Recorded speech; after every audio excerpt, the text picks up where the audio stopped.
Pour la première fois, depuis le début de la crise énergétique, les premiers réservoirs de gaz en Allemagne sont pratiquement vides. Et le gouvernement passe sous silence ces chiffres explosifs. Les premiers opérateurs de stockage sont passés en zone rouge il y a 4 jours. Et notre gouvernement fédéral a soudainement cessé de publier les chiffres quotidiens. Ce qui se passe en ce moment, ce n'est plus un signal d'alerte, c'est un point de bascule. Car si cette évolution se poursuit, il ne sera plus question de hausse des prix, mais d'un scénario catastrophe en matière d'approvisionnement et de la déclaration de l'état d'urgence national. En vérité, je ne voulais pas faire cette vidéo, et j'espérais chaque jour que notre gouvernement parviendrait encore à redresser la barre et à résoudre la crise du gaz. Mais c'est tout le contraire qui s'est produit. Il y a 2 semaines, une deuxième attaque d'Oreshnik a visé l'Ukraine, touchant notamment le plus grand réservoir de gaz d'Europe. Et j'avais déjà dit, il y a 2 semaines, que cette frappe aurait des conséquences catastrophiques pour l'Europe, et tout particulièrement pour l'Allemagne. Et maintenant, les derniers chiffres officiels confirment que, malheureusement, j'avais raison. Et ces conséquences semblent tellement graves que notre gouvernement cherche manifestement à les dissimuler. Voici les chiffres tels qu'ils apparaissent sur le site officiel du gouvernement. On peut y lire « Mise à jour le 23 janvier, peu après 9h ». Mais les données sur les niveaux de remplissage datent en réalité du 21 janvier, soit mercredi dernier. C'est quand même étrange, non ? Juste en dessous, il est écrit noir sur blanc « Le graphique montre l'évolution des niveaux de remplissage des réservoirs en Allemagne au cours de l'année. Les données sont mises à jour quotidiennement. » Alors pourquoi ne voyons-nous pas les données actuelles de vendredi si la page a bien été mise à jour le 23 janvier? Même en fermant les yeux, on devrait au moins y trouver celle de jeudi 22, non? Il semble donc que le gouvernement ait discrètement interrompu la mise à jour des niveaux de stockage. Et à ce stade, chacun devrait entendre retentir les sirènes d'alarme. Est-ce que les réservoirs sont en train de se vider si rapidement après l'attaque d'Oreshnik, au point qu'on préfère ne plus publier les chiffres pour éviter un vent de panique? Et je ne poserai ces questions qu'une seule fois, car dans un instant, nous allons consulter les vrais chiffres. Et vous connaissez bien le proverbe. Plus on essaie de minimiser ou de cacher quelque chose, plus la situation est grave. Et à quel point elle est grave, on le voit très clairement sur le site de la plateforme de données AGSI. Il s'agit en effet du site officiel de Gas Infrastructure Europe, c'est-à-dire l'association professionnelle officielle des exploitants d'infrastructures gazières en Europe. Et là-bas, tous les pays européens sont listés. Et l'Allemagne se trouve actuellement à 38,1%. Et si l'on clique sur l'Allemagne, on voit tous les réservoirs de gaz allemands en détail. Et il ne vous échappera certainement pas qu'on y repère 2 réservoirs en rouge et même un en rouge foncé. Bayernk affiche un niveau critique de 5,6% et est donc pratiquement vide. En clair, cela signifie que ce réservoir ne joue quasiment plus aucun rôle dans l'approvisionnement de l'Allemagne. Et derrière Bayernk se cache le réservoir UGS Wolfersberg.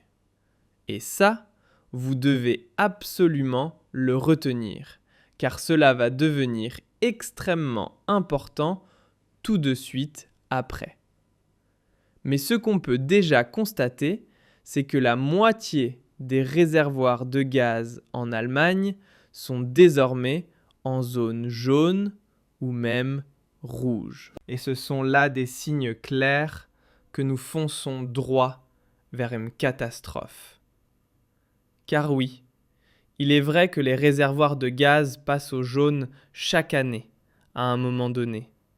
Mais normalement, cela n'arrive qu'à la fin mars, c'est-à-dire à la fin de la période de chauffage. Or, nous ne sommes encore qu'à la fin janvier. Il reste donc 2 mois de chauffe à assurer, et ce, pendant l'un des hivers les plus froids des 12 dernières années. La situation est donc critique, et ce n'est pas seulement moi qui le dis, mais notre propre gouvernement aussi. Car en bas de la page officielle, on peut lire noir sur blanc: selon le paragraphe 1 du règlement sur les niveaux de remplissage des réservoirs de gaz et le paragraphe 35 de la loi sur l'énergie, ENWG, les objectifs suivants sont fixés pour le 1er février.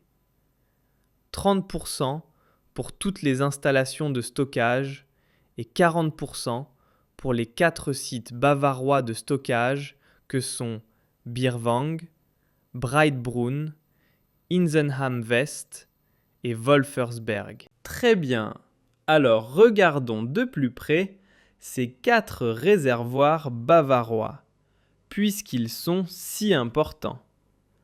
Beerwang se trouve encore en zone verte avec 46%.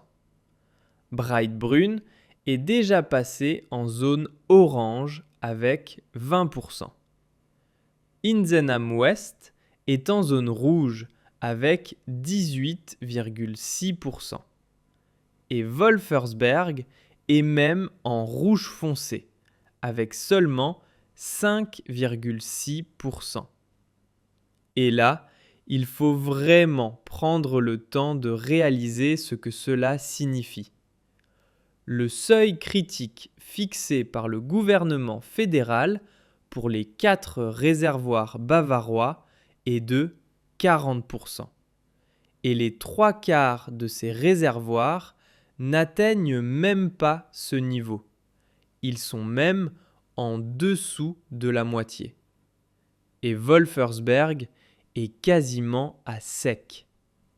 Et je rappelle que ces chiffres sont ceux attendus pour le 1er février. Et il reste encore une semaine d'ici là. Les météorologues annoncent d'ailleurs de nouvelles températures négatives. On peut donc voir très clairement que l'Allemagne se dirige tout droit vers une catastrophe. Ce ne sont ni des théories ni des élucubrations. Ce sont les chiffres officiels de l'Association européenne des opérateurs de stockage de gaz. Alors, est-ce que ce serait la raison pour laquelle notre gouvernement ne met plus à jour les chiffres sur son propre site? Parce qu'ils sont trop critiques? Je pose juste la question, pour un ami. Mais attention, les choses vont devenir encore plus folles. Vous vous souvenez de notre gouvernement écologiste, celui qui a coupé l'approvisionnement en gaz russe via les pipelines, au motif qu'on était trop dépendant de Poutine et qu'il fallait changer ça? Eh bien, ils ont effectivement tout changé. Car selon les chiffres les plus récents, notre gouvernement est parvenu à nous rendre dépendants à 96% des États-Unis. Incroyable. Le géant de l'UE est désormais presque totalement dépendant du gaz américain. Les importations allemandes de gaz naturel liquéfié, GNL, en provenance des États-Unis ont atteint l'an dernier, selon l'organisation Deutsche Umwelthilfe, un niveau de dépendance quasi total. Cette situation aggrave la dépendance allemande à un partenaire de plus en plus imprévisible, selon l'association. L'analyse révèle que la plus grande économie de l'UE a importé environ 101 TWh de GNL américain en 2025, ce qui représente 96% de ses importations totales de GNL. Une hausse de plus de 60% par rapport à 2024. Et ça, c'est vraiment le comble. Et ça montre à quel point nos politiciens sont d'hypocrites monumentaux. Ces types se félicitent mutuellement du fait qu'on n'est plus dépendant de Poutine. Mais ils passent sous silence qu'on est désormais dépendant de l'Amérique. Et pas n'importe quelle Amérique, celle à cause de qui un conflit de l'OTAN a failli éclater autour du Groenland. Franchement, un esprit rationnel ne peut plus inventer un truc pareil. Et c'est précisément là que la situation devient dangereuse. Réservoir de gaz vide, dépendance qui explose, et au lieu d'avoir un discours de vérité, on a droit à un silence pesant. Pas celui de Poutine, mais de notre propre gouvernement. Et quand des chiffres aussi critiques disparaissent soudainement, ce n'est plus une coïncidence, c'est un énorme signal d'alarme. Et c'est pourquoi je veux maintenant connaître votre avis honnête. Pensez-vous encore qu'il s'agit d'un simple oubli ou bien déjà d'une manipulation délibérée ? Écrivez-le en commentaire et laissez un like si vous voulez que je vous tienne au courant.